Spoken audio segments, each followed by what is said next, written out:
Como estão todos por aí? Bom dia, Michele, bom dia.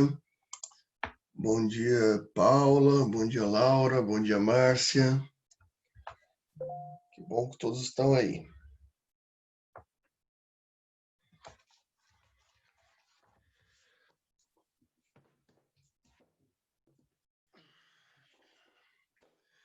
Bom, hoje, pessoal, faremos no mesmo esquema da semana passada. Teremos essa aula aqui agora, no tempo normal. Daremos um intervalinho aí, daí por esse mesmo link, logo mais, teremos uma segunda aula extra, tá? Uma segunda aula extra. E nessa segunda aula extra não é obrigatória a presença, mas estará no YouTube em breve.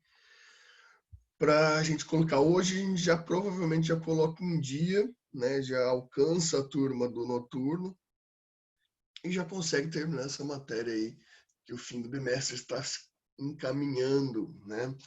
Acho que todos já estão fazendo o trabalho aí, né? Todo mundo já está fazendo o fichamento, já o resumo. Lembrando que é só esse o trabalho da avaliação, tá? E por aí vai. Bem, deixa eu ver aqui, temos 16 pessoas, mais que o suficiente.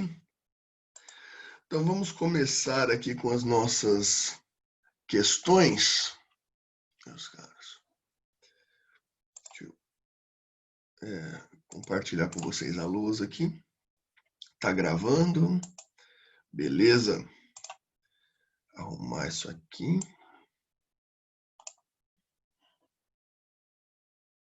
Isso aqui também. Pronto. Vamos lá.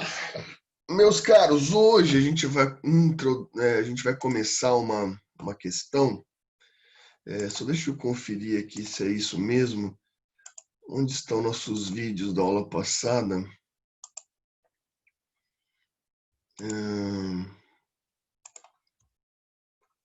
Só para ver se eu não estou atropelando nada aqui. Direito constitucional diurno. Vimos princípio da legalidade semana passada, então é isso mesmo. Resta alguma dúvida sobre a aula passada, meus caros? É porque hoje começaremos a estudar inviolabilidades. Inviolabilidade.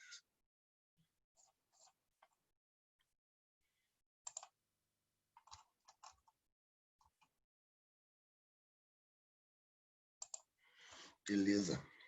Pessoal, então, vamos lá. Sobre inviolabilidade,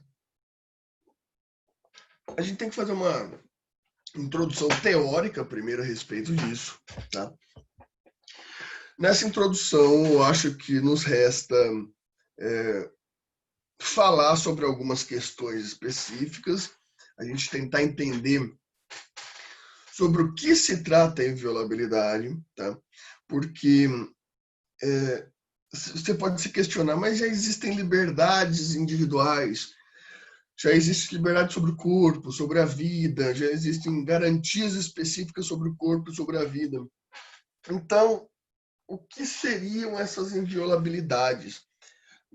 Meus amigos, vejam, inviolabilidades, elas têm um caráter bem teórico interessante, a Constituição traz da mesma forma, uma vez que, quando a gente trata de inviolabilidade, que o artigo 5º trata de inviolabilidade, a gente está invocando uma categoria legal bem específica, né? Uma categoria legal bem delimitada, que é extremamente antiga, né?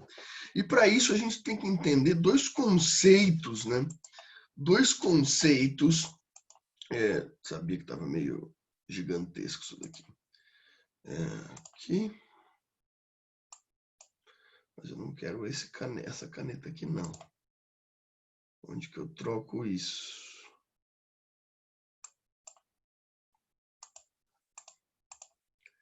Deixa eu ver. Cada uma, viu, que aparece aqui.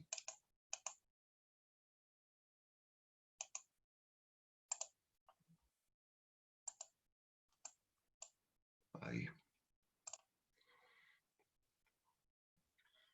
Tá. Melhor fica. Bem, a gente vai ter que entender dois conceitos aqui que eles já são trabalhados desde muito tempo, porque são conceitos jurídicos filosóficos muito antigos que nascem, que são importados pelo direito romano, que é o que a gente entende hoje, né? Mas estão presentes muito além da estrutura do direito romano. Estão presentes desde a estrutura do direito hebraico, mas muito bem estabelecidas com as ideias gregas, né?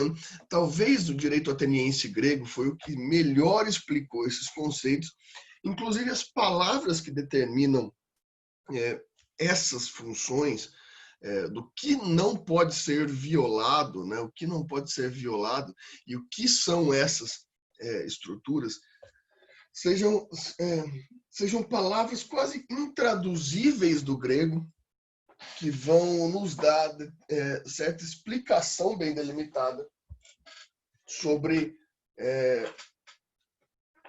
o que a gente está tratando, sobre o que está querendo o direito proteger, que não é liberdade individual, não é corpo, não é vida, né? E não é garantia de Estado, né? Muito pelo contrário. Quando a gente trata de inviolabilidade, a gente está tratando exatamente de uma inviolabilidade de estruturas específicas, né? Para isso a gente vai ter que entender dois conceitos, né? Dois conceitos, né? De um lado, a gente vai ter um conceito, como sempre, vocês sabem que eu escrevo muito mal nessa lousinha aqui, né, pessoal? Né? A gente já vai transliterar isso daqui para vocês. Ficou feio isso daqui.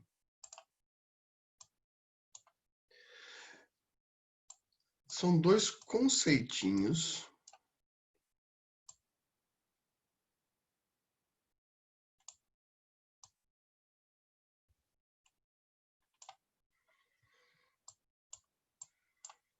a gente vai ter que entender bem claramente.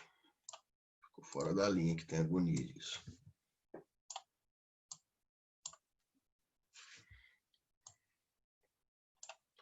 Olha aí como eu escrevo feio nesse mouse. Precisa daqueles tablets de desenhista.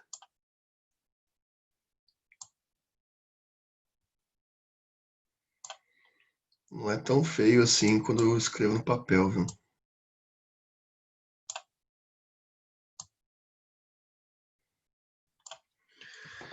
Certo? A gente tem esses dois conceitos aqui. Vamos tentar transliterá-los para a gente tentar entender o que a gente está escrevendo aqui. De um lado, a gente tem a ideia do oikos, e do outro lado, a gente tem a ideia do nomos. Oikos e nomos. Qual que é a tradução dessas palavras? Não temos uma tradução específica dessas palavras. Como eu disse, são dois conceitos gregos que suas traduções são mais conceituais do que de palavra. Por isso que a gente deve usá-los aqui para explicar, e não simplesmente uma tradução simples, né? Aqui a gente tem muito mais do que traduções na nossa língua. Isso é muito rico dentro das estruturas gregas de determinação, né? Bom, meus caros, o que a gente vai querer dizer com isso daqui? Nossa, que coisa estranha, de novo formou esse negócio aqui no meu lápis aqui. Vai entender.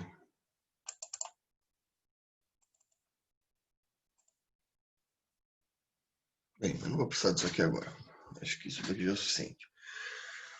Bom, vamos tentar entender o que a gente está falando aqui. Puróicos, né? Puróicos. A gente vai ter algum tipo de conceituação do que a gente pode tentar definir, né, como uma espécie de espaço de domínio, né, mas um domínio espacial, um espaço de domínio. Oi, gente, não precisa aqui em negrito, não.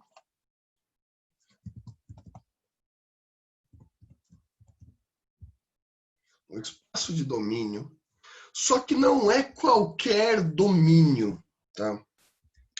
Esse domínio, essa posse, essa estruturação, ela tem que estar delimitadamente ligada a algo, né, fora do corpo, mas fora do corpo, porém, onde que eu acho esse símbolozinho aqui que eu quero?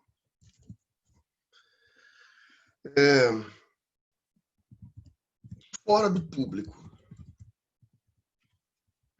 Olha só que interessante esse conceito, pessoal.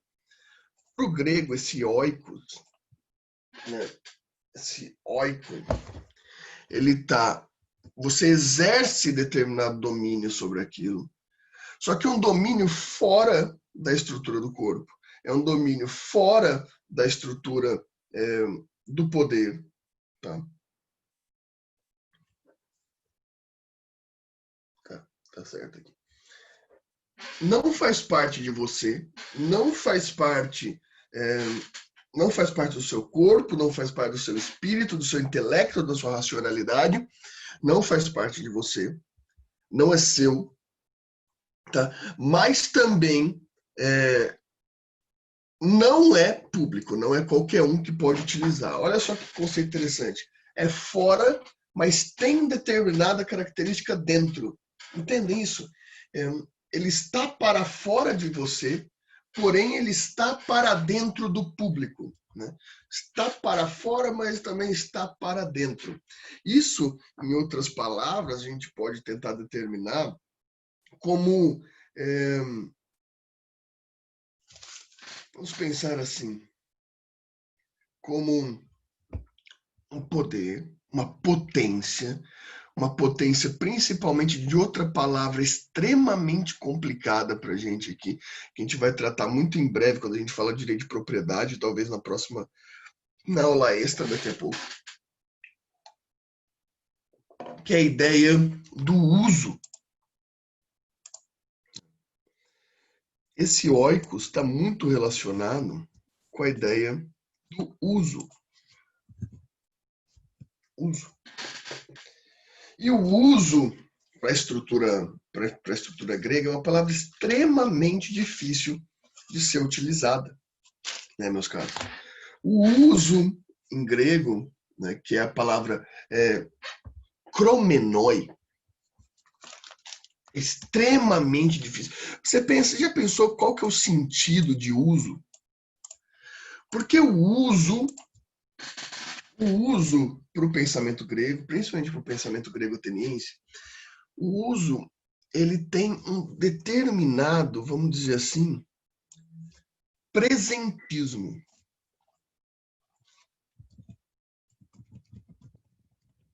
O que eu quero dizer com presentismo? O uso é incapturável. Né? Vou até colocar isso aqui para vocês.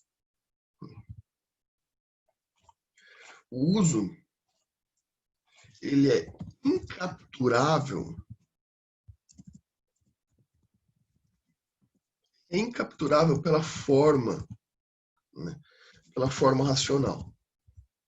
O que seria essa forma racional? A forma racional é nossa capacidade de dar significado às coisas. Como, por exemplo, que a gente vai tratar logo mais sobre a ideia de lei. Né? Então, para o grego, principalmente para esse conceito grego, esse oikos dá um uso presente, uma capacidade de uso, de consumo de algo incapturável pela forma racional, de fora do corpo e fora do público. Olhem só, por que eu estou falando que o uso ele é presentista? O uso, meus caros, toda espécie de uso, de utilização, a palavra uso é tão difícil na filosofia, porque como que a lei pode determinar o uso, uma vez que o uso só é momento. O momento do uso, ele é um momento incapturável. Porque, vejam, vamos imaginar aqui um exemplo para a gente sobre a estrutura de lei de drogas. Vocês conhecem a lei de drogas, espero que só teoricamente e não por algum histórico,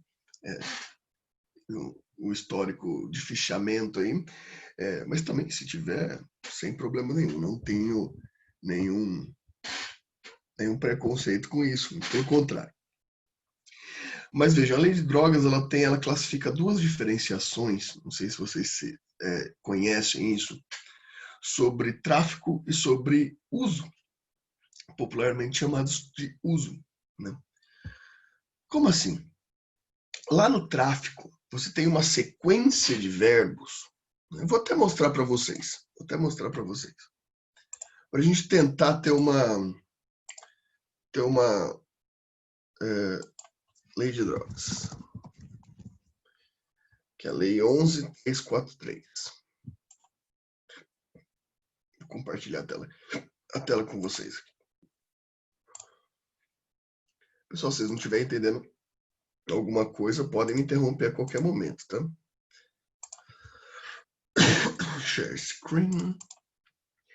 Lei 11.343. Vejam aqui. Deixa eu diminuir essa tela aqui, que eu não estou conseguindo enxergar as coisas. Bom. Artigo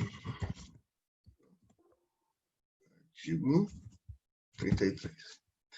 Vejam só que interessante isso daqui. Olha só. O artigo 33 ele traz vários verbos para definir o tráfico, né? Importar, exportar, remeter, preparar, produzir, fabricar, adquirir, vender, expor à venda, oferecer, ter em depósito, transportar, trazer contigo, guardar, prescrever, misturar, entregar a consumo ou fornecer drogas, ainda que gratuitamente, sem autorização, em desacordo com determinação legal. Toda essa gama de verbos que se aumenta ainda depois no parágrafo 1º, não importa, exporta, remete, semeia, cultiva, utiliza, em local de qualquer natureza, vejam, ok. Pode vir a ser classificado quando há intenção é outra coisa extremamente difícil na filosofia que a gente está trabalhando, quando há intenção de entregar para terceiro, né? Agora vamos ver, o artigo 28, quero 48, quero 28, artigo 28, também traz uma grande gama de verbos. Ó.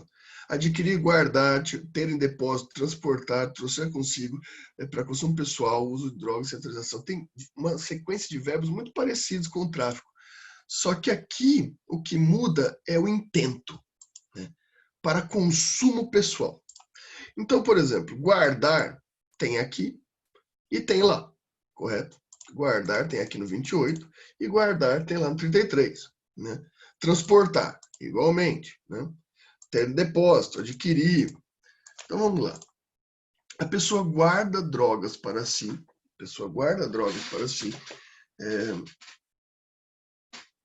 E o que faz dela se enquadrar no artigo 28 ou no artigo 33? Muitos de vocês podem pensar assim, eu já ouvi falar que é pela quantidade. Não é pela quantidade, porque o direito, senão estaria aqui na lei, né? Estaria aqui na lei. Drogas a partir de tantas gramas. Não é o caso. Aqui a gente tem uma estrutura substantivista, né? Substantivista. Qual é a intenção do sujeito? Qual a intenção do sujeito a praticar um ato como guardar consigo, né? Substância química fora da portaria fora da portaria da Anvisa. A Paula falou que vai depender de vários fatores. Na verdade, Paula, só tem um fator descrito em lei. No 33, no tráfico, é a intenção de entregar a outro. Na intenção do usuário, é para consumo próprio, é para uso. Então, o que vai diferenciar o seu ato de traficante ou de usuário é sua intenção. Isso se torna mais difícil ainda quando a gente traz a ideia de intenção para uso, né? Porque, veja, se a minha intenção de uso ainda não foi usada, ela nada mais é do que uma aspiração. uma potência. A aspiração ou a potência não pode ser punida por lei, né? Porque imagina só, você morre de vontade de bater em alguém aí, mas você não bateu. Se você não teve um momento de bater em alguém, não tem crime. O problema do uso é que ele é tão presente que eu consumi. O meu consumo se encerra com o consumo. O uso se encerra com o uso. Posterior ao uso, né, já não há mais nada. Né? Principalmente esse exemplo é bom porque o uso de drogas ele se classifica a partir da intenção de usar. E feito o uso, não há mais crime no pós-uso. Se você utilizou drogas aí, você não vai poder ser preso, não vai poder ser processado por uso depois do uso. Estão entendendo o problema? Tanto que os doutrinadores dizem que não é correto a gente classificar o artigo 28, por exemplo, como usuário. Porque a punição não é o de uso. Não é o uso. A punição é a intenção. Olha, e pior ainda, o legislador piora a situação. A legislação é de intenção de consumo naqueles verbos. Não é o uso. Porque o uso é impunível. O uso é um momento chamado pela filosofia grega de momento fora do tempo. O uso ele não existe antes só pela intenção e ele não existe depois de ser utilizado. O uso é uma estrutura tão presente que ela se perde na própria estrutura de tempo. Ela só existe no que se chama de momento. Ela não existe antes nem depois. Antes ela é intenção, depois ela é passado. Ou seja, para a estrutura grega, o uso, ele é um elemento de presentismo que deve ser analisado, né? Essa ideia de cromenoi, a gente vai estudar melhor essa ideia de cromenoi em direito da propriedade, ela vai ser utilizada para tentar determinar como o direito vai classificar elementos como esses que a gente está destacando ali, né? Na ideia do oikos, principalmente que a gente está tratando aqui. Como que o direito, como que a lei, como que a estrutura normativa vai conseguir classificar algo que, para estar fora do corpo e fora do público, está no domínio do uso. E o uso é presente. A gente vê que o presentismo do uso é tão difícil de se destacar que aqui a gente vê pela própria lei que, na verdade, o que a gente chama de uso de drogas não é o uso que é punível. Mas o que é punível é uma forma subjetiva de determinação de intenção. Porque a intenção, sim, ela existe antes e depois.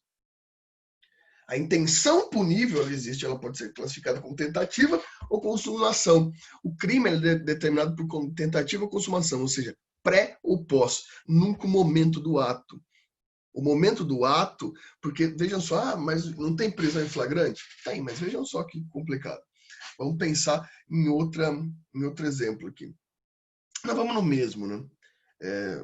Só que vamos para o tráfico. Né? O cara está vendendo drogas para você. Né? O cara está vendendo drogas para você. Chega a polícia, pega ele em flagrante, no ato da venda. Vejam, o momento, o cronos da venda, né? O kairos da venda, esse tempo da venda. Ou ele é interrompido, então, ou seja, o cara, você tá dando dinheiro pro cara para ele te dar droga. Se ele é interrompido no meio desse ato, é tentativa, não foi consumado. Se ele já te deu a droga, ele pega em flagrante, a única questão foi que foi feita a visualização do ato passado, mas ele está consumado no passado. Entende? A gente não consegue classificar lei sobre o presente. A lei ou ela é tentativa, ou ela é consumação, ou ela é passado, né? Ou ela é passado, ou ela é potência de futuro, futuro em andamento. Essa é a ideia do uso. O uso não está no tempo enquanto usado. Porque a partir do momento que você dá fenomenologia, que você racionaliza o uso, ou ele é futuro, ou ele já se consumou. Pessoal, vocês estão entendendo ou não? Façam perguntas aí. Ô, professor, Fala, Paulo. é igual no caso, vamos supor, você falou que depende do uso, né, de como que vai ser feito. Então, vamos supor um exemplo, igual você citar o caso do Fábio Assunção. Ele compra as drogas dele lá e ele foi preso. Ele entra como usuário, porque realmente aquele dano vai ser causado a ele, independente da quantidade que ele estava ali. Então, ele vai se enquadrar. Isso que eu quis dizer, que depende de alguns fatores. O dano vai ser a ele e não aos outros. Seria isso? Mais ou O menos? dano, veja, porque o dano aqui, essa é uma pergunta que a gente tem que se fazer sobre o direito penal, né? O que a lei pretende com o dano? O dano pessoal, ele nunca é levado em consideração aqui, tá? O dano é dano de Estado, né? Claro que a grande questão aqui de talvez catalogar a diferença de pena do uso para o tráfico vai ser mais ou menos isso, que numa estrutura do oikos, de fato, quando ele usa drogas, ele usa numa estrutura do oikos, numa estrutura que é própria, né? Num domínio, quando ele tem drogas num domínio próprio e não num domínio social, num domínio público. Entretanto, né, a gente pode pensar também que a intenção de o momento legal, a estrutura legal, ela tem uma qualificação, uma axiologia a partir do impacto social e nunca da própria pessoa sobre aquilo. Porque se fosse pela lógica, Paula, de que a punição é menor porque ele só faz mal para ele mesmo, isso não seria crime. Né? Não teria como classificar crime. Porque o direito, como a gente já viu, né, o direito ao corpo, o direito à vida, ele é inalienável, ele é próprio. Né? Tanto que a gente viu que existe toda uma delicadeza ao lidar com direitos próprios, né? Aquela questão de autoflagelo não é crime, existe toda a relação de intenção de inviolabilidade do corpo, né?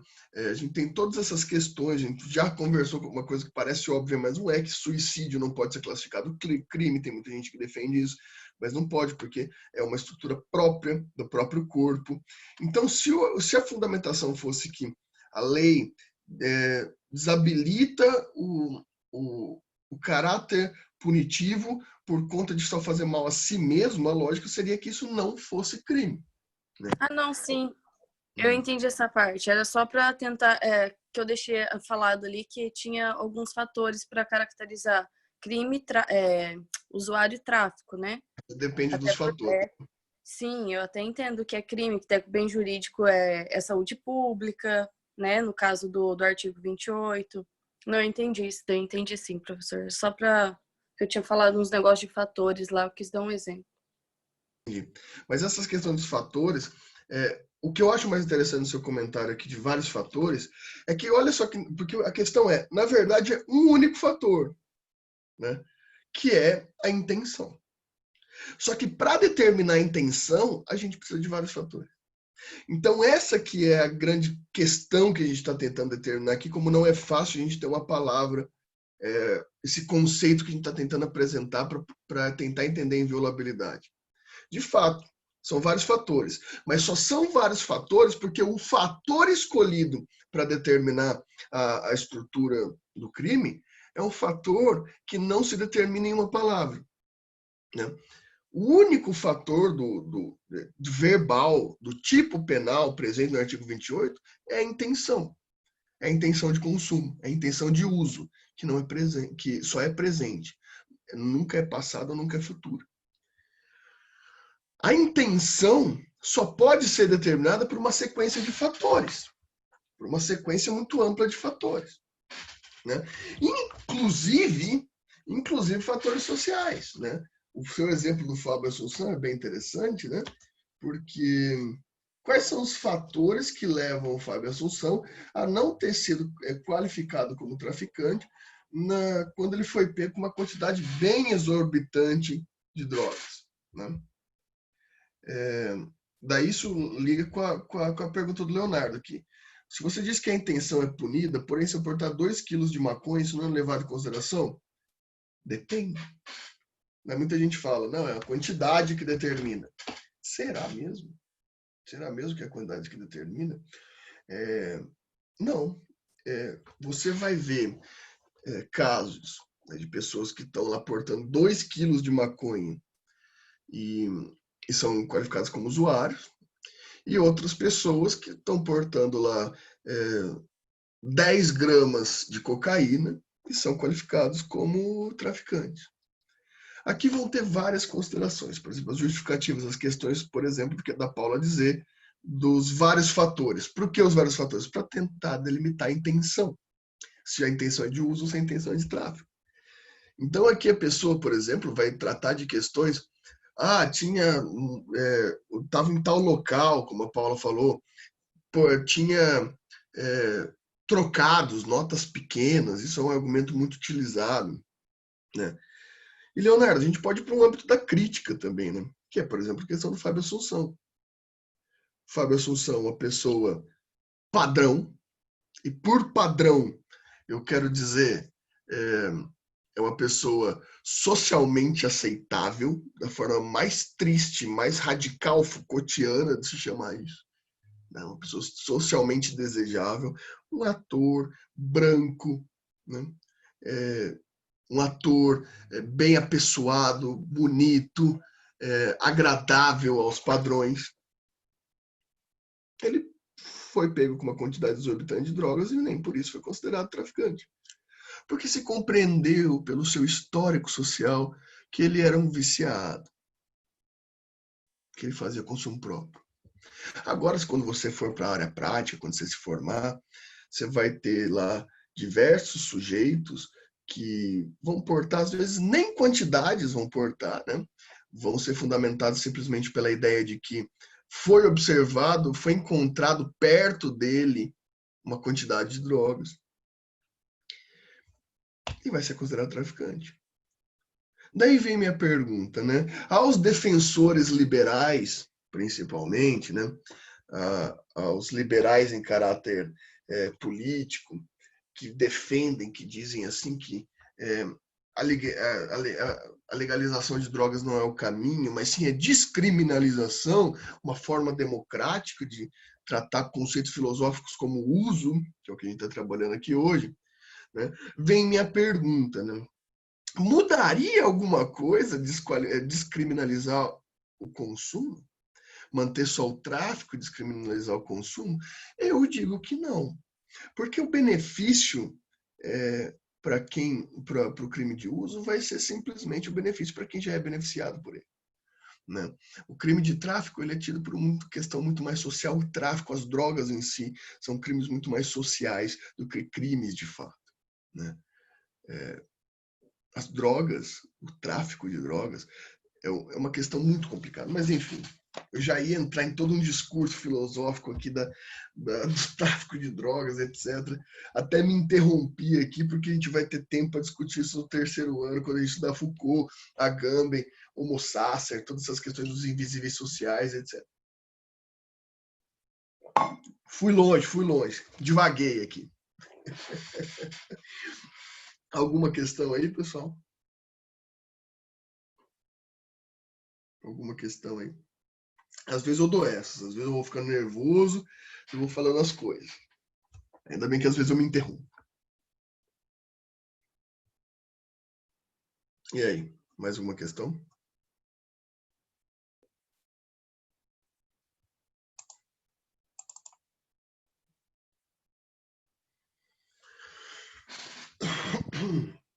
Ok, se nenhuma questão, pô. Estão fraco aí, né? Eu falo que eu levanto questões polêmicas e vocês nada? Certeza mesmo que nada? Beleza. Eu dou uma oportunidadezinha para vocês, né? Cadê o caceta?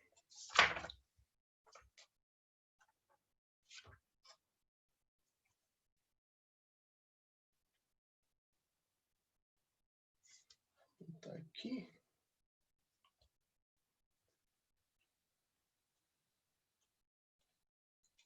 E aí? Tá bom. Ok. Se por oicos a gente vai ter essa questão, talvez a gente possa resumir isso aqui, né? Esse uso presente, né? Esse domínio das coisas que não são suas, mas não são públicas, ou seja, um domínio legítimo das coisas. A gente talvez aqui, a gente possa definir esse oikos com uma palavra que no português já tem um sentido bem complexo, mas nos ajuda, que é a ideia de privado. Privado. Aquilo que é privado. Aquilo que é seu por considerações privadas. Certo? Privado, pessoal, é uma palavra tão interessante, né? Porque pode vir da estrutura daquilo que priva, mas também tem a estrutura daquilo que é seu, que é oikos, né? A resolução interna dentro de um espaço de domínio. Então, o mais interessante é que o privado, né, ele tem a mesma ideia de domínio, de uso, né, de domínio fora do público, mas dentro do corpo, e ele representa isso muito bem no oikos, porque ele determina um espaço, né? Ele precisa de um espaço em sentido territorial mesmo, em sentido territorial. Ele vai determinar um espaço de domínio, porque não é parte do seu corpo, né? É espacial, um modelo de espaço, é fora do seu corpo. Ele necessita de uma delimitação espacial. Então, é um espaço privado, esse espaço privado, né, ele pode receber até uma nova categoria, que é a ideia da privacidade. A ideia da privacidade. A privacidade nada mais é seu espaço de domínio privado. Eu gosto muito da palavra privado, né, pessoal? Porque, vejam, privado é aquilo que você tem um domínio espacial específico seu, né, que não é dos outros, é seu, mas ao mesmo tempo não é seu porque não é parte de você. Né, não é parte de você. Então é um espaço fora de você que te dá a privacidade. O privado, né, é uma palavra que me encanta muito, né, porque, vejam, no direito, um dos conceitos de tornar algo privado, né, de tornar algo privado, é a categoria de patentear, né? Você traz um âmbito espacial de conhecimento e faz a patente sobre aquilo, e a patente sobre aquilo torna aquele conceito um conceito privado. Isso vem do direito romano, né? A ideia da patente. E eu vinha refletindo quando eu mudei para Maringá, que eu ficava muito inconformado que vocês chamavam privada de patente. Privada ali no banheiro. Mas aquilo é fantástico. A privada e a patente têm o mesmo significado de espaço de domínio do oikos. E nada melhor representa o espaço de domínio privado do oikos do que você sentado na patente ou na privada. Aquele é um espaço de domínio subjetivo que não pode ser violado. Ou melhor, você não quer que seja violado.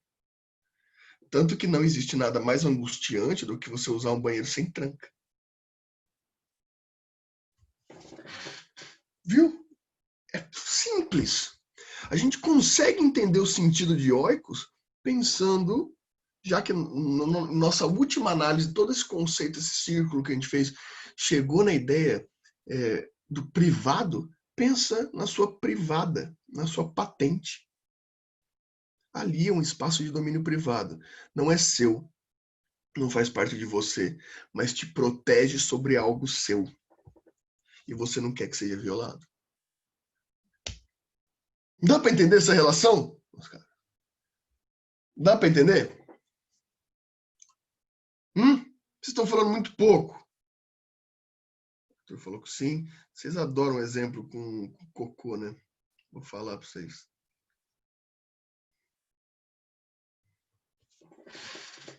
vai ter que falar mais de cocô ainda hoje. Bom, então tá.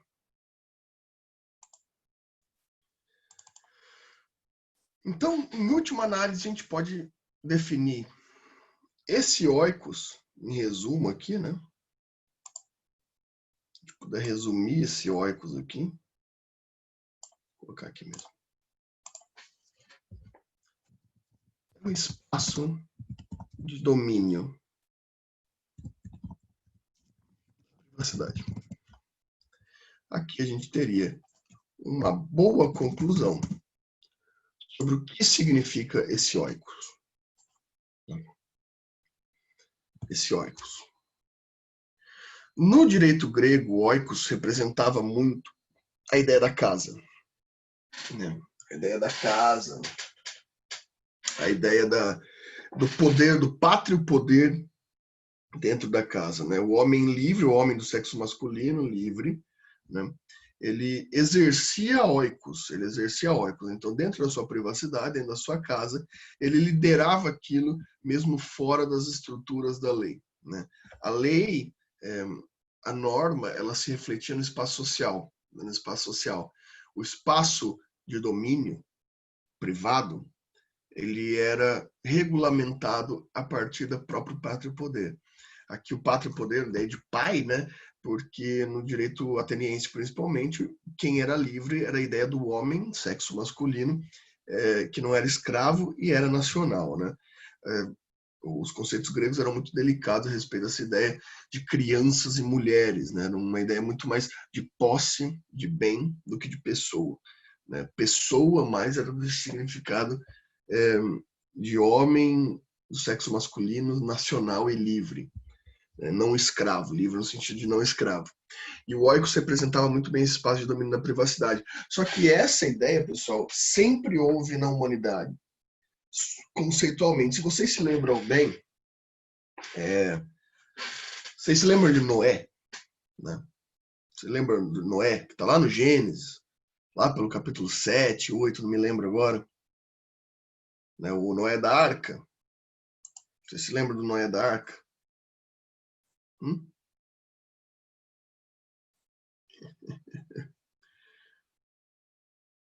O Noé da Arca, fora da Arca, esquece a Arca. Né?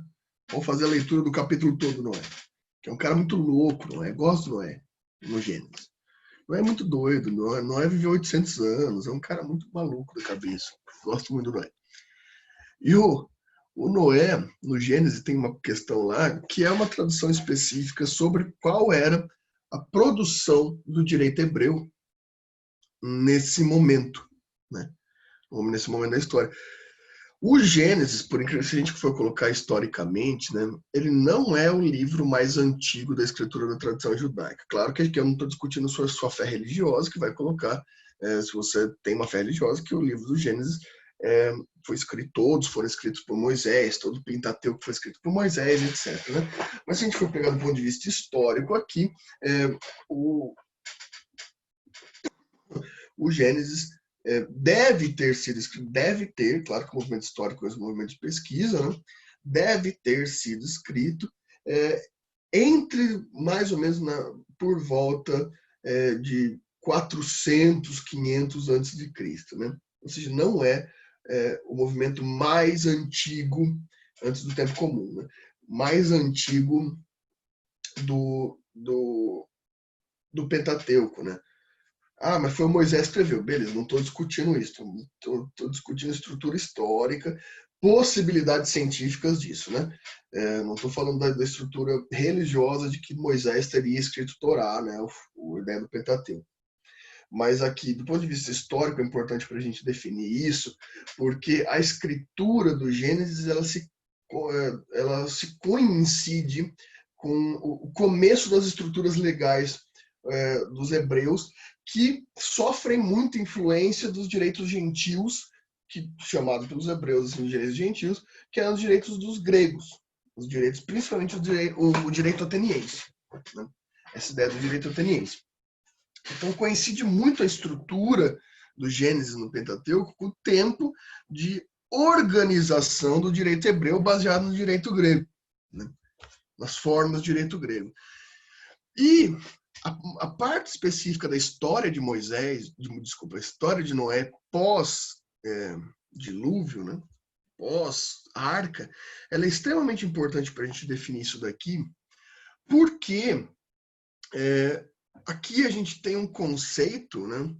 Que não sei se vocês se lembram, vou lembrar vocês aqui, se a maioria de vocês aqui for cristão, né? Estrutura judaico-cristã, está no Novo Testamento também, né, já devem ter lido, né, vocês como bons cristãos, devem conhecer de ponta a ponta a estrutura bíblica, assim espero, né? E vocês devem se lembrar que foi o Enoque, um dos filhos foi Canaã, né? Tanto que teve a maldição. Um dos filhos do Noé, né? Eu acho que, se eu não me engano, foi Canaã. Entrou, Moisés bebeu, entornou. Por que ele entornou? Porque depois que choveu pra caramba naquele lugar, né? Porque vocês devem lembrar que teve o dilúvio e choveu tudo lá, né? Os caras descobriram que dava para fermentar uva. Isso está na Bíblia, verdade, né? Eles descobriram que dava para fermentar uva e fazer vinho. Olha só que como o dilúvio não foi de todo mal, né? A ira do quadriedro de Arravé não foi tão ruim. Os caras descobriram o vinho. E o Noé descobriu aquele vinho e tomou, né? E tomou demais, né? E acabou ficando bêbado e dormindo nu, né? Dentro de sua casa. E daí? E daí que olha a referência, como que é bem escrito o Pentateuco, o Torá é bem escrito para explicar o tempo que a gente vive, né? que o tempo que viveu naquele momento. O filho de Noé entra no quarto e vê Noé nu, né? Julga que ele estava bêbado, que ele tinha feito merda, né? Sai, conta por seus irmãos, né? Conta por seus irmãos. E seus irmãos, para tentar ajudar o pai, entram de costas para não ver. E enquanto o filho entra de fato, entra de frente e ironiza o pai, né? Enfim. Daí o que acontece? O Noé acorda no outro dia, fica puto da vida, perdão pela palavra, esqueço que tem menores de idade aqui, e amaldiçoa todas as gerações do filho dele. Amaldiçoa um primogênito, inclusive, amaldiçoa o neto do cara. Olha o nível de emputecção do Noé, que amaldiçoou toda a vida, tanto que teve um monte de desgraça depois daquilo, né? Pros descendentes de Noé. Nossa, que cara, que overacting desse cara, né? O cara, eu acho que ele exagerou na reação. Não. Do ponto de vista do direito, não. Porque a questão Noé fez bosta. Noé bebeu demais, ficou bêbado, dormiu pelado. Sem lençol, e qualquer um podia ver. Não, ele fez isso dentro do âmbito do oikos. Errado ou certo, essa é a mensagem muito clara.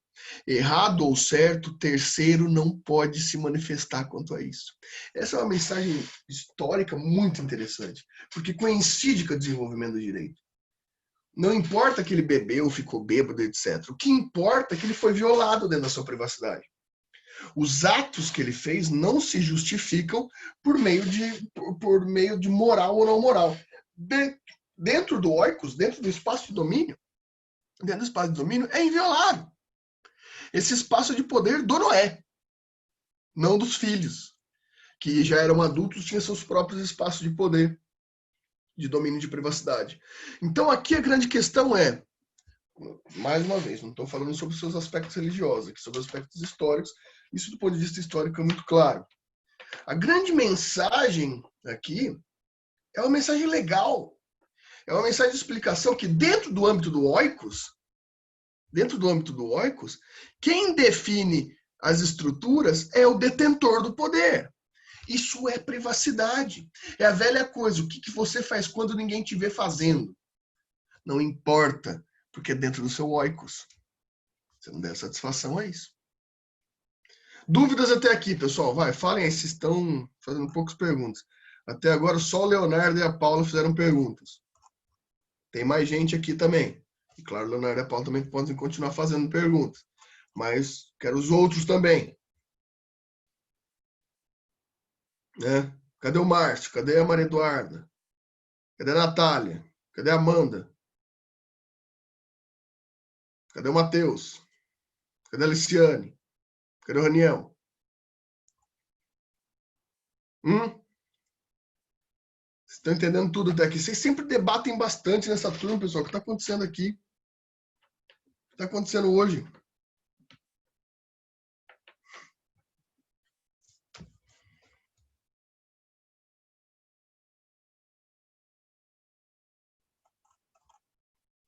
Falem aí. Tá.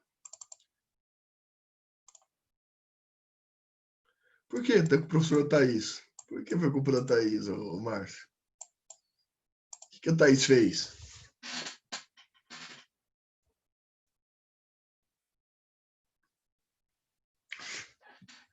A Thaís apavorou vocês? Por que a Thaís apavorou vocês?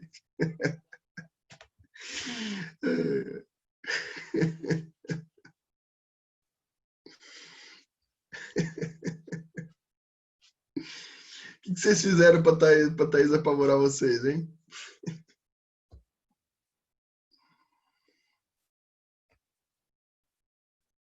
Sim, as provas vão ser entregues até dia 15. Não, mas vejam, pessoal, calma aí. Eu que determinei para as provas serem entregues até dia 15. Mas não é para adiantar uma semana de avaliação, não. Calma, sim. Não é isso, não. Vamos falar aqui. Eu fiz o adiantamento para o dia 15, fiz semana retrasada. Né? Ontem eu só fiz o comunicado, né, para reforçar para alguns professores, que de fato vai ser dia 15, não, isso daqui está por estrutura, tá por estrutura normativa. As provas devem ser entregues no AVA até dia 15, no AVA, tá? Mas as provas poderão ser feitas, eu só adiantei isso para vocês terem mais tempo de desenvolvimento. As provas são dia 15, as provas serão entregues no AVA dia 15, para que vocês tenham tempo de fazê-las na semana de provas, que é do dia 22 ao dia 26. Então, as provas serão entregues dia 15, para assim serem feitas no dia, para serem entregues até o dia 26. Não, mas isso daí não muda nada. Não tem problema. A questão aqui ainda vai ser, se aplica a mesma, porque a normativa é geral. Tá? A normativa é geral. Não adiantou em uma semana, eu só adiantei para vocês terem mais tempo de fazer. Eu pedi para os professores colocarem as provas no dia 15, mas não muda nada pro Mas resto do... eles entenderam errado, porque igual a Thaís entendeu que a semana de provas é a semana do dia 15. Então, ela adiantou a prova dela em uma semana, porque ela disse que a gente teria que todos os professores teriam que fazer a prova na semana do dia 15. Eu acho que ela não entendeu que a prova, ela deveria mandar para a gente postar nessa semana para a gente ter até o dia 26. Então, acho que teve um problema aí para entender. Porque ela adiantou realmente. Independente, vou reforçar professores, mas independente, está normatizado. Vocês vão ter até o dia, questão normativa interna, vão ter até dia 26 para entregar. Né? Os professores de fato vão ter que entregar até dia 15. Então, Márcio, eu não sei, eu vou conversar com a Thaís porque eu falei para não fazer isso. Tá? Vou conversar com a Thaís. Vamos lá, vamos voltar aqui. Bom, a gente ainda não definiu nomes. Exatamente. Por outro lado, é que o oikos é o mais difícil também, né? Mas nomos, pessoal, se a gente for pegar o pé da letra na tradução, nomos significa medida, uma medida mesmo, de medição, tá? Uma medida, né? Original. A medida que medida, o que é uma medida original? Ou uma medição originária?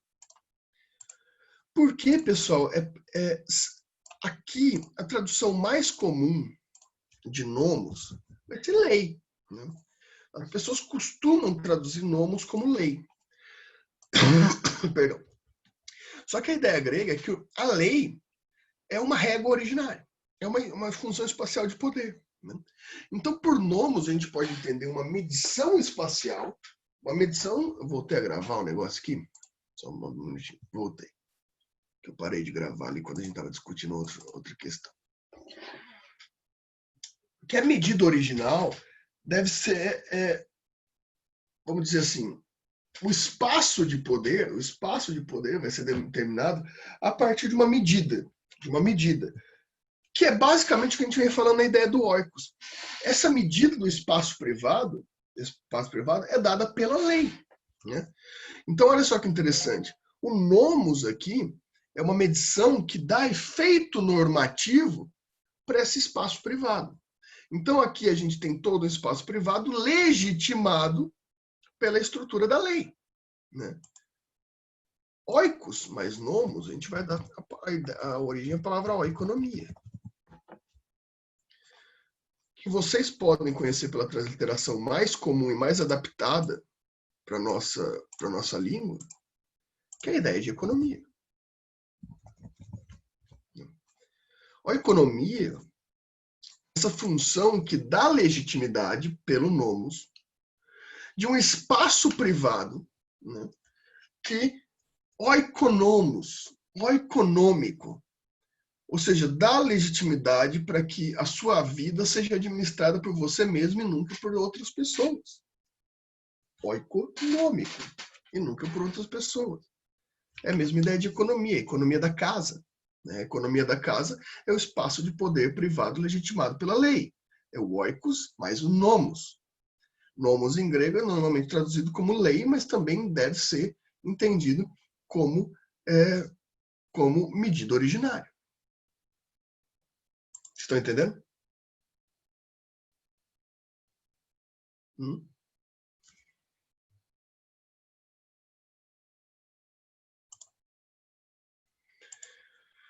Bom, pessoal, vamos dar um intervalinho? Vamos dar um intervalinho? Vamos dar um intervalinho. Agora são 9h06. Vamos voltar às 9h20, pode ser? 15 minutinhos de intervalo. A gente volta às 9h20. Claro, quem quiser, tá? Porque a partir de agora vai ser só para extra, né? Até que horas mais ou menos, Márcio? Deixa eu ver. 9h20, 10, no máximo 10h30. No máximo 10h30. Tá? No máximo 10h30 a gente termina.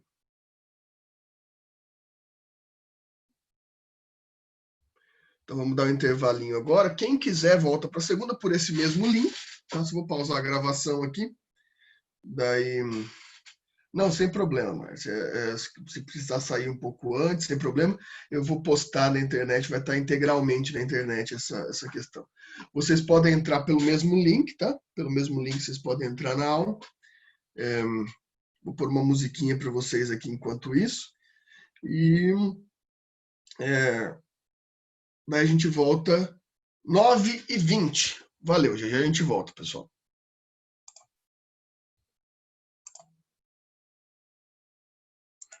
Passada toda aquela parte teórica, voltando aqui agora, pessoal, então, vamos voltar a luzinha lá.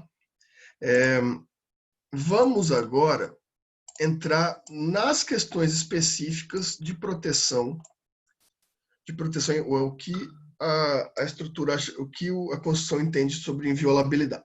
Tá? Então, o primeiro modelo que a gente vai trabalhar é o mais clássico dele, sobre aquilo tudo que a gente estudou de nomos e de espaço de domínio, etc., que é a ideia de inviolabilidade domiciliar.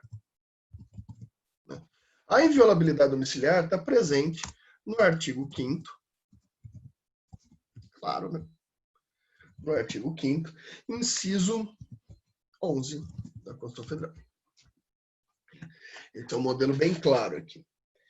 Bem, o que a gente está falando sobre inviolabilidade domiciliar é muito claro. O seu espaço de domínio é sua estrutura residencial.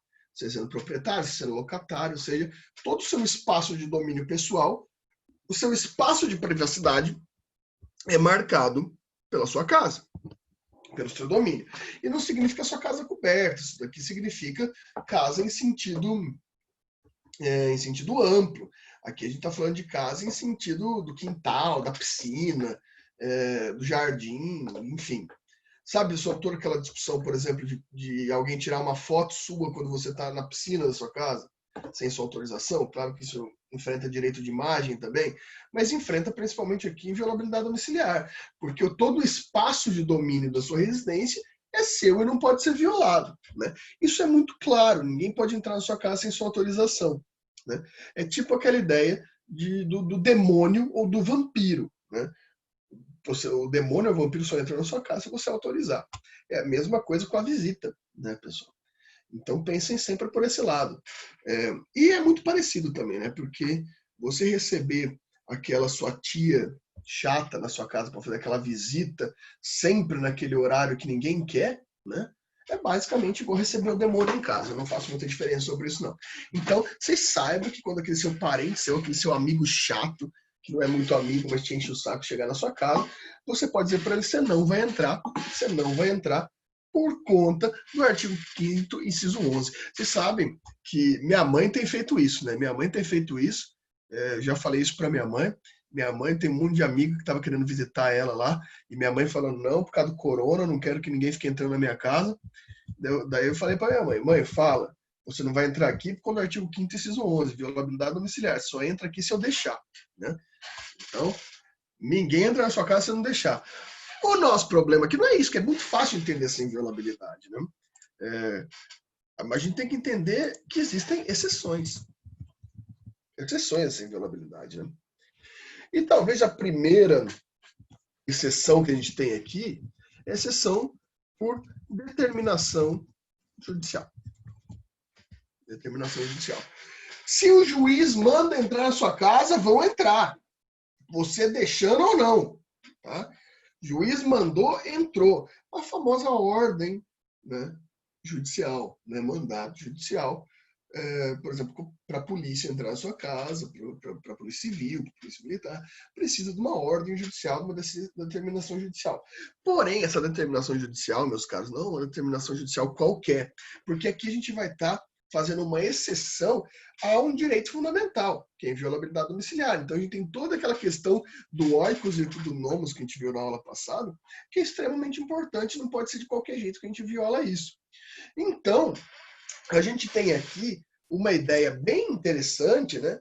A ideia de que não é qualquer decisão judicial que pode autorizar a violação do domicílio, né? Essa determinação judicial, ela tem que ser fundamentada, né? Então, ela tem que ter um fundamento extenso e bem delimitado. Ela tem que ter um fundamento extenso e bem delimitado, né? Inclusive passível de mandado de segurança por abuso de poder aqui, né? Não é simples para um juiz determinar isso. Tem que ter uma fundamentação bem extensa e bem delimitada. Por quê? Porque essa fundamentação está causando uma exceção no direito fundamental. Então, isso tem que ser resguardado, né? Então, esse fundamento tem que ser bem extenso, bem delimitado, tem que demonstrar ali elementos que a gente vai chamar de fumus boniuris, né? Fumaça do bom direito, periculo in mora, ou seja, perigo da demora. Por que isso não pode esperar? Por que isso tem que ser feito agora? Por que tem perigo sem te esperar? Por que é importante entrar agora? Então, vai ter que ter todos os fundamentos bem delimitados. E, né, além disso, vai ter que ser durante o dia. Essa violação do domicílio por determinação judicial tem que ser durante o dia. E agora vem a pergunta para vocês: o que é dia? Né? O que é dia? O que eu considero dia? Por uma determinação judicial, a autoridade poder entrar na minha casa sem minha autorização, o que eu vou considerar dia? Me respondam aí.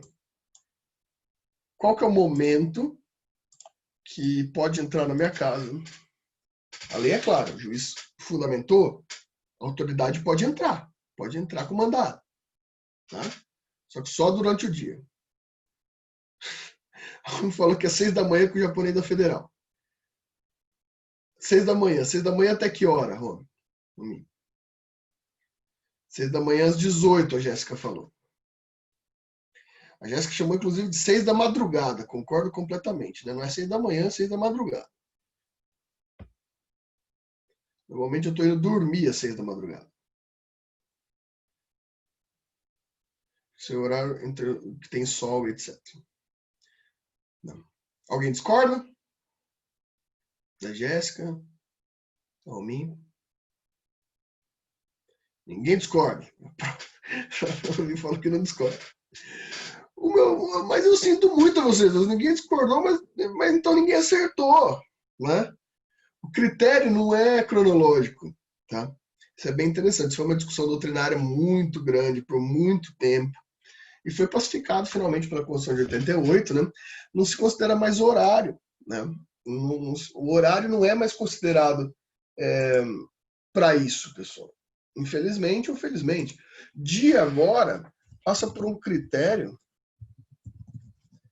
físico-astronômico e não cronológico. O que é o critério físico-astronômico? Bem simples, né? Da aurora ao crepúsculo. Isso não tem nada a ver com filmes de vampiros ou pseudo-vampiros. Isso não tem nada a ver com vampiros. Da aurora ao crepúsculo. Ou seja, do nascer do sol ao sol se pôr. Como assim do nascer do sol ao sol se pôr? Porque, pessoal, se entende que o horário de repouso é o horário noturno. Certo? O horário de repouso é o horário noturno. E a gente pode ter vários fatores, como fuso horário, horário de verão, dependendo da estação do ano, anoitece mais cedo, anoitece mais tarde, amanhece mais cedo, amanhece mais tarde. Exatamente. Tem lugar no norte, no nordeste, que 17 horas, às vezes, dependendo do tempo, até 16 horas, e já está noite, e pior, você pega em alguns locais bem centrais ali, né, no norte e nordeste, pegando principalmente ali a Bahia, etc. 4 da manhã já é dia. 4 da manhã já tem sol. Então, o critério não pode ser do horário. O critério é do nascer do sol o pôr do sol. Do nascer do sol ao pôr do sol, pode entrar com autorização judicial. Fora desse horário, já não. Né? Então, a autoridade não pode entrar na sua casa de noite, vamos dizer assim. Ele vai ter que esperar amanhecer. Por isso que essas operações, igual o Japonesa Federal, ali acontecem logo de manhã. Chega ainda de madrugada, os caras ficam com o carro parado lá na frente, nasceu o sol, entra. Né? Então, você precisa ter essa determinação ali para respeitar, não pode ser depois. Claro que tem casos extremamente engraçados que já aconteceram no Brasil, né? Por exemplo, vem a determinação judicial.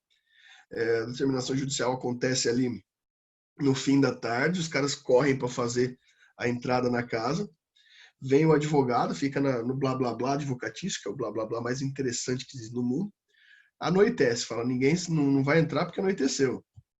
Daí só vê o helicóptero do cara saindo de cima da casa dele, o cara vazando porque não entrou. Né? Seria visual, mas seria visual, totalmente visual. Acabou o raio de sol, né? Não pode entrar mais. É critério totalmente visual. A prova pode ser fotografia, etc. A prova da violação pode ser por fotografia. E antigamente o que se fazia na prova? Anotava o horário. Você pegava, porque tem que anotar o horário no relatório. Daí você pegava com fonte, né? Com fonte que é muito fácil de achar, com fonte meteorológica, etc. O horário que o sol se pôs e o horário que o sol nasceu. Isso era usado mais antigamente, mas você pode fazer por foto também.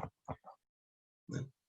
Esse critério é mais interessante, vou falar, né? Porque às vezes está lá no critério meteorológico, você vai ver lá, hoje o sol nasceu às 6h14.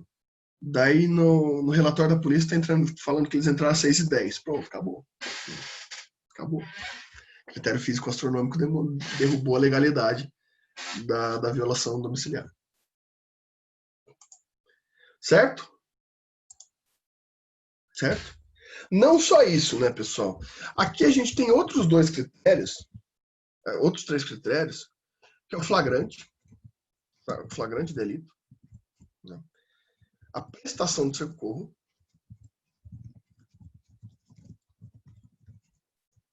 e o desastre natural. Desastre natural. Deslaço natural. Essas 3 hipóteses não necessitam respeitar o critério físico-astronômico. Essas 3 hipóteses não precisam respeitar o critério físico-astronômico. Arthur, porque ao nascer do Sol você só pode enquanto tiver luz, né? Todo o direito considera que todo horário de escuridão, todo horário de noite, de ausência de luz, é horário de descanso. Então você só pode entrar na casa de alguém por decisão judicial se for fora do horário de descanso. Então tem que ter luz, tem que ser do nascer do sol ao pôr do sol. Não pode, se você entrar na casa de alguém antes do nascer do sol, é ilegal.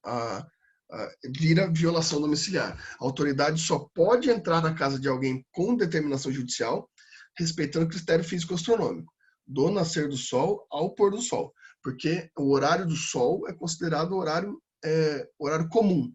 O horário da noite, todo período escuro, é considerado pela doutrina período de descanso, né? Então você aí que dorme até o meio-dia, você está fora do período de descanso.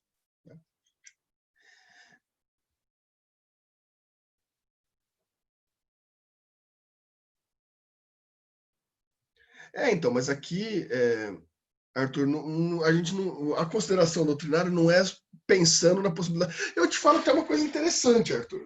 Veja bem, você fala que é questão de fugir, né? Eu te pergunto, é crime fugir da cadeia? Me responda aí, é crime fugir da cadeia? Você está preso, aí você foge da cadeia, você cometeu um crime? Não. É só uma violação administrativa, mas não é crime. Sabe por quê? Porque a Constituição toda é baseada em liberdade. Então você tem o direito de fugir. Estranho, né? Mas não é, é verdade. Todo o fundamento da Constituição, como a gente já viu, lembra aquela ideia de liberdade? Você pode fugir. Você pode fugir da polícia, você pode fugir de tudo, isso não vai ser considerado crime. Não tem nenhum crime de fuga. O crime se faz por ato, né? Porque você pode ter o direito de tentar manter a sua liberdade. É interessante isso. Parece até meio incoerente, mas é um fundamento muito básico do liberalismo, né? Do liberalismo político aqui. Toda essa questão... tanto que é só você pensar naquela questão de você não precisar produzir prova contra si mesmo, lembra? Você é obrigado a fazer o teste do bafômetro? Não, por quê? Porque você não precisa produzir prova contra você mesmo. Você pode ficar em silêncio. Você não precisa falar nada em um processo. Isso faz parte da sua presunção de inocência, que a gente vai ver ainda aqui, né? E na sua possibilidade, por isso que o cara fugiu. Isso vai ser determinante para ele ser condenado? Então o cara está sendo acusado de homicídio, daí ele fugiu. Vai levar em consideração isso para prender ele? Se ele fugiu, ele é culpado? Não, isso não pode ser levado em consideração. Porque se entende desde lá do século XVII que fugir nada mais é que tentar preservar a própria liberdade, que é o fundamento de tudo. Então aqui, beleza, a gente pode, não entrando de noite, a gente não vai pegar o cara de surpresa e ele vai fugir. Exatamente. Você não pode pegar ninguém de surpresa. O direito tem que sempre deixar muito ciente. Por isso que, por exemplo, a polícia não pode te abordar sem como chama o negócio lá aqui, de luz lá, né? Sem sirene, etc. Por isso que não pode ter flagrante preparado. O que é flagrante preparado? Vamos supor, o policial ele vai lá tentar comprar droga de um traficante. Isso daí não vale. Não é considerado crime, porque é um flagrante preparado, né? Ele foi induzido a cometer aquele crime, né? Por uma autoridade judicial. Então essas coisas não pode.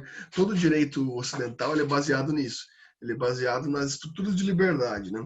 Então toda prisão, todas essas estruturas são estruturas excepcionais. Estruturas excepcionais.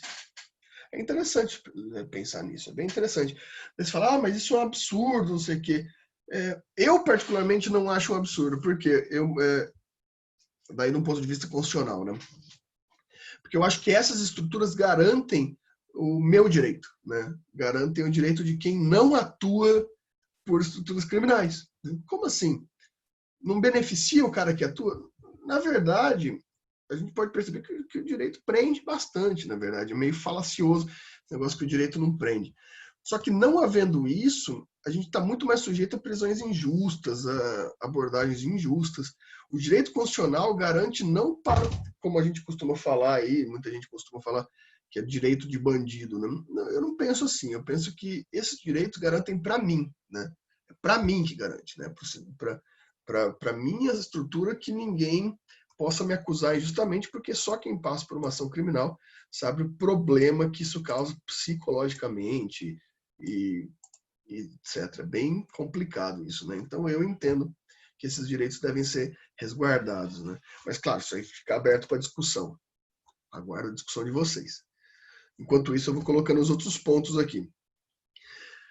Diferente do flagrante. O que é flagrante? Quando o crime está ocorrendo. Quando o crime está ocorrendo, daí não se tem critério físico-astronômico. Em flagrante delito, você pode entrar em qualquer hora na casa da pessoa. O que é o flagrante delito? O flagrante delito é o crime está ocorrendo. Então, por exemplo, a polícia entrou na casa do cara que estava preparando, estava refinando droga de madrugada. Daí vai entrar, porque o crime está acontecendo, né? Ou aquela...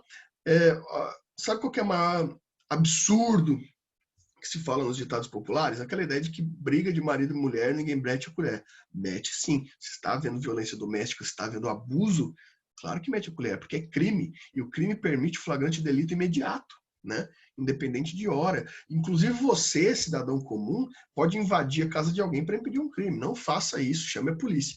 Mas você pode. Isso desqualifica a inviolabilidade domiciliar o flagrante delito, né? Que é a mesma lógica da prestação de socorro. Tem alguém gritando por socorro dentro da casa, você fala, não vou ajudar, não, porque é oikos, é privado, né? E eu não posso violar o domicílio de ninguém. Claro que pode, se for para prestar socorro, você pode. Ou para salvar alguém de um desastre natural, caiu a casa da pessoa, você pode violar a estrutura domiciliar dela. Todas essas questões aqui são exceções de emergência, né? Exceções de emergência para a possibilidade de violação domiciliar, né? Claro que são exceções de emergência para essas questões domiciliares. É bem interessante essa questão, inclusive, né? Bem interessante. Eu acho que é bem delimitado. Essas questões são questões do próprio direito romano, já existiam desde o direito romano, né? Essa ideia.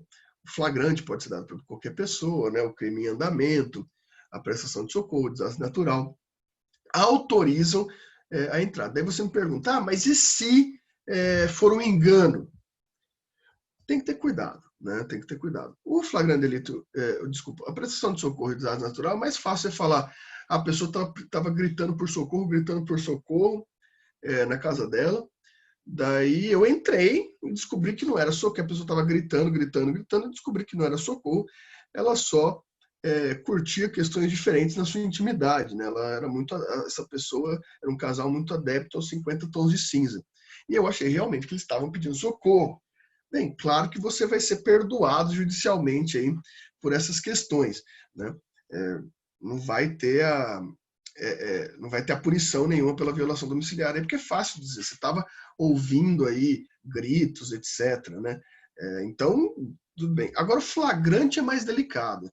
Tanto que você pode, se você for policial militar ou civil, ou tiver amigos, perguntem para eles como é delicado, como sempre é muito preparado, é muito estudado o flagrante domiciliar, né? Porque se você entra numa casa e não consegue provar que você tinha elementos muito bem estabelecidos que ali estava havendo um crime, você vai estar violando um domicílio, né? Você vai estar, mas é duro, né? A gente também tem que pensar que isso restringe o Estado, e é importante para a gente, né? Porque a gente não pode deixar que o Estado viole direitos a qualquer custo, né? Então a gente tem que dificultar um pouco o Estado, porque o Estado já tem poderes muito maiores que o nosso, né? Estado em geral, não estou falando de polícia, de poder de polícia, estou falando do Estado em geral. Então a gente tem que dar uns certos obstáculos para o Estado, né, principalmente nessa questão de flagrante, para o Estado não se sentir à vontade de poder violar direitos à vontade. Então, se vocês tiverem colegas ou forem aí da Polícia Militar, da Polícia Civil, perguntem para eles. Geralmente o estudo para entrar num flagrante delito dentro de uma residência é bem delicado. E eles mesmos vão te contar histórias de quando eles tinham quase certeza que estava tendo um crime, e daí podia ter pensado um pouquinho mais, não pensou, entrou, e daí não tinha nada. Daí o cara acaba tendo punições administrativas, então é bem complicado. Por que isso? Porque no fim das contas o bandido é melhor que a polícia. Não é isso. Não penso dessa forma. Eu penso que não é a figura policial, que não é a figura policial civil ou militar, não é a figura policial, é a figura estatal. A gente não pode dar poderes para o Estado a ponto de violar a intimidade, né? Então, eu acho correto. É mais seguro que a gente não dê muitos poderes para o Estado. Dificulta um pouco para o Estado. O Estado tem que... E é interessante, né? O Estado tem que se adaptar. O Estado tem que dar melhorias de infraestrutura para a polícia, para o judiciário, etc., para que eles possam não precisar violar direitos fundamentais para chegar numa conclusão, né? Então, esse é sempre o meu pensamento a respeito disso, né? Mas a gente não tem como. Não tem como porque o Estado não está investindo. O Estado tem que investir e para ninguém violar direito fundamental nenhum. Falta de dinheiro não é justificativa, falta de condição não é justificativa para violação de direito constitucional, né? Isso é bem importante aqui nessa questão. Certo? Perguntas até aqui? Perguntas até aqui? Beleza. Outro modelo de inviolabilidade, pessoal, é chamada... Professor, Diga. eu só não entendi esse negócio de flagrante. Por exemplo, em acidente de carro, aí tem motorista que some por 48 horas, porque ainda é considerado flagrante 48 horas. Eu não entendo isso. Como que funciona? Romi, o que eu posso te dizer? Só a professora Jaqueline vai te conseguir explicar isso. Porque eu também não entendo muito bem essa questão. É uma questão doutrinária, né? Eu sou meio contrário a essa determinação de flagrante aí que a doutrina observou no direito penal, né? Porque, de fato, tem o flagrante continuado, né? O cara sumiu, daí você dá um tempo pro cara que fugiu, daí tanto tempo depois ainda é flagrante. Eu acho muito esquisito isso, tá? Mas é um entendimento doutrinário, eles entendem que isso se prolonga no tempo. Por isso que eu falo, Jaqueline vai ter que explicar isso aí para vocês, porque já que ela é de penal, o problema fica dela, né? Não vou deixar esse problema para mim, não. Tá bom, Jaqueline que explique o porquê disso daí, porque eu também, daí quando ela explicar, vocês me contam o porquê, que eu também quero entender.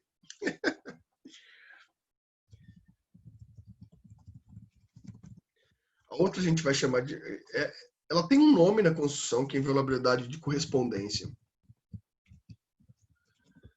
Mas graças ao tempo moderno, o nome dessa inviolabilidade se ampliou também. Inviolabilidade de correspondência e agora também de comunicação.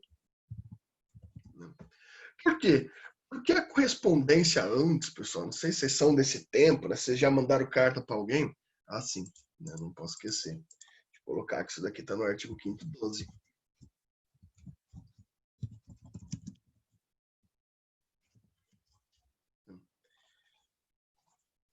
Antigamente, era a forma de comunicação. Então, você tinha que ter privacidade para falar o que quiser com as pessoas por correspondência, né? Então, a correspondência, nessa época, a gente pode colocar como estrito senso. Né? Coloquei senso com... Então, vou colocar estrito também em português. Estrito senso. Ou seja, era carta, correspondência de carta mesmo. Isso aqui é bem importante de um ponto de vista... Porque na correspondência, por exemplo, vai ter desdobramentos, né? Desdobramentos, como, por exemplo, o sigilo bancário. O sigilo bancário é a liberdade das suas informações, que não podem ser quebradas também, né? Suas informações pessoais também não podem ser quebradas. Né? Aqui, você vai ter outro desdobramento, por exemplo, que são suas informações pessoais. Você vai ter outros desdobramentos que é a sua intimidade. Você pode se comunicar intimamente com outras pessoas. Então, violação de correspondência é totalmente legítimo, né? Então, sigilo de dados, né? Dados bancários, dados de informações pessoais, tudo vem da ideia de correspondência. Só que o mundo ampliou, né? O mundo mudou. Então, hoje, por exemplo, Se aplica também sigilo da correspondência? E-mail. Mesma lógica. Não pode ser violado e-mail. A gente já vai falar de cada um deles. Na mesma lógica, né? Mensagens digitais. O que a gente está falando de mensagens aqui? WhatsApp, a gente está falando de Telegram, a gente está falando de SMS, a gente está falando do Facebook Messenger, a gente está falando da sua DM do Twitter, a gente está falando do direct do Instagram. Tudo isso é protegido como violação. Mas Instagram? Sim. Se você tiver mensagens ali no Instagram e alguém divulgar essas mensagens, vai ser criminoso. Né? Vai estar fazendo uma violação do seu âmbito privado. A sua privacidade está sendo protegida aqui. Né? Então, essa ideia dessas mensagens digitais aqui entra na ideia de proteção de dados virtuais ou digitais. Né? A partir da mesma lógica do sigilo de correspondência, também está tendo proteção de dados, né? Proteção de dados, a criptografia, etc. Também entra nisso. Mais um, para a gente explicar todos de uma vez, né? A ideia da comunicação telefônica. Né? Comunicação telefônica também entra nisso.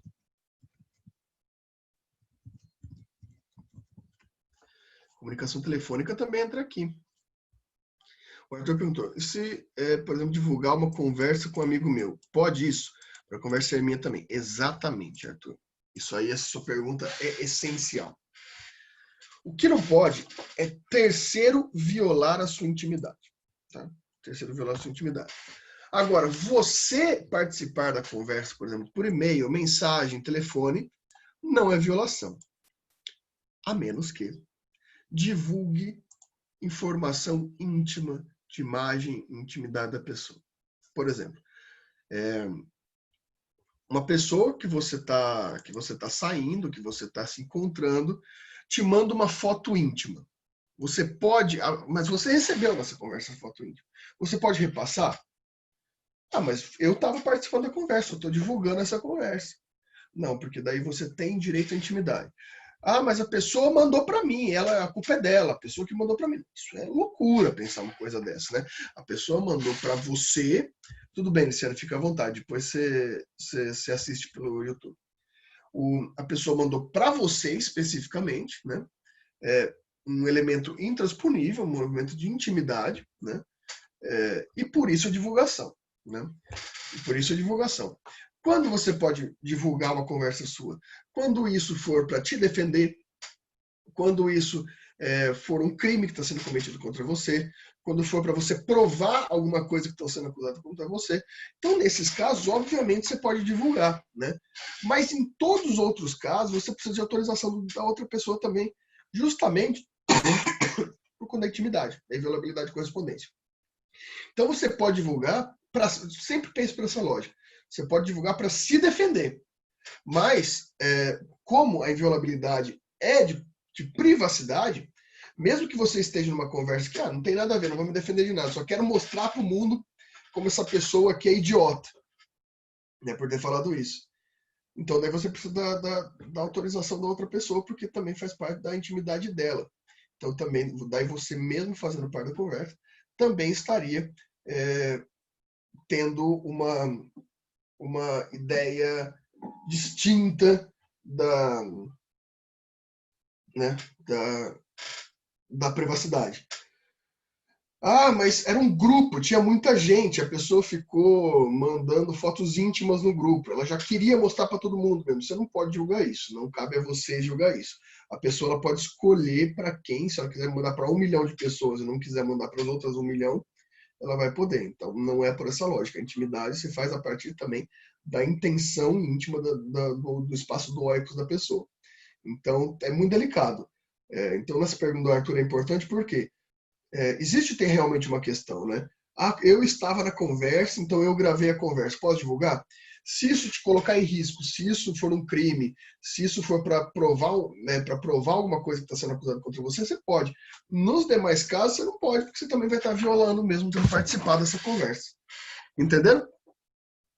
Entenderam? Entenderam isso? Essa pergunta do Arthur? Legal. Então, vejam, pessoal, e-mail, mensagem, proteção de dados virtual, comunicação telefônica, entra nisso. Grampo telefônico, essa divulgação, essa pergunta do Arthur foi bom porque a gente já esclareceu essas questões. Pode pôr escuta telefônica? Vai ter que ter autorização judicial, mesma questão ali da inviolabilidade domiciliar. Você pode divulgar uma conversa telefônica se for um crime, se for para se defender, né? É muito delicado isso, né? Você vê, por exemplo, esses dias, não sei se vocês viram, teve um grande exposed aí de Maringá, né? De várias meninas aqui contando casos que sofreram assédio, abuso, principalmente no sentido sexual,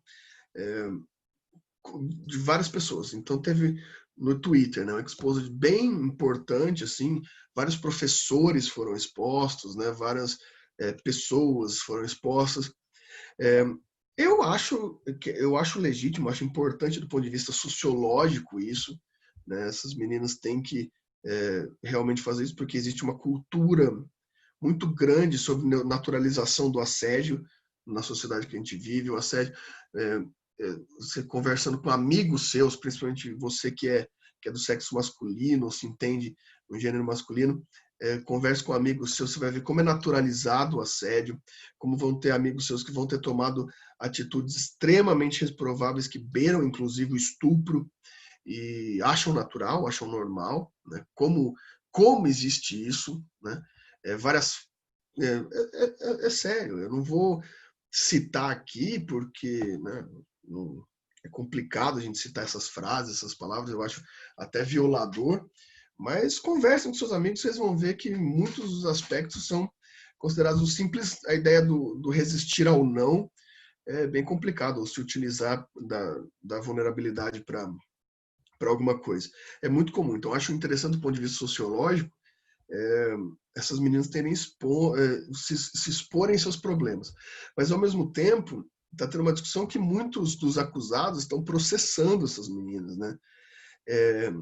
E aí? Né? E aí? De fato, houve uma violação, mas era de um crime, etc. Tecnicamente, né, a justiça entende que só o judiciário pode expor nessas coisas, né? Você poderia expor, mas expor para o judiciário. É delicado. Do ponto de vista constitucional está certo, penso assim, né? Porque senão a gente poderia sair acusando as pessoas aí injustamente de qualquer coisa, né? Esse caso, vejam que interessante isso que eu estou falando. Eu acho muito legítimo do ponto de vista sociológico, do ponto de vista social, mas de fato não está errado do ponto de vista jurídico que essa exposição não poderia ter sido feita dessa forma. Então você vê como às vezes o sociológico e o jurídico se contrapõem até nas nossas posições pessoais. É bem interessante essa discussão, né? Vale um artigo aí para vocês, né? Vocês escreveram um artigo, uma questão recente de que aconteceu em Maringá, e bem interessante, né? Bem interessante sobre isso. Alguma questão?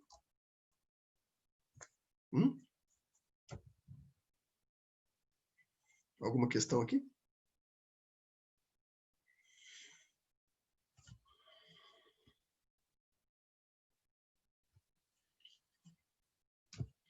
E aí, pessoal, alguma questão?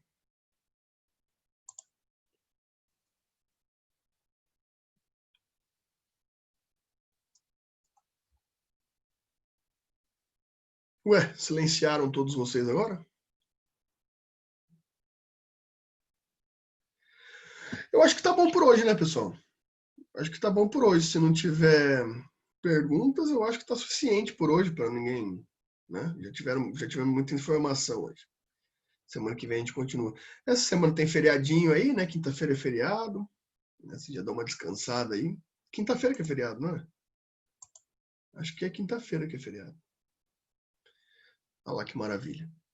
Então vocês se cuidem aí. Qualquer dúvida, eu estou à disposição no grupo. Vocês podem me falar e logo, logo essa aula vai estar disponível. Beleza? Demilson, vou falar para você. A diretoria, né, a professora... Beleza? Qualquer coisa eu estou à disposição aí, pessoal. Obrigadão pelas questões, obrigado pela companhia aqui até agora, 16 pessoas até o fim. Então, já tá no YouTube e até semana que vem. Tudo de bom para vocês. Agora a gente já deu as aulas a mais. Estamos indo aqui parados já. Até lá. Tchau.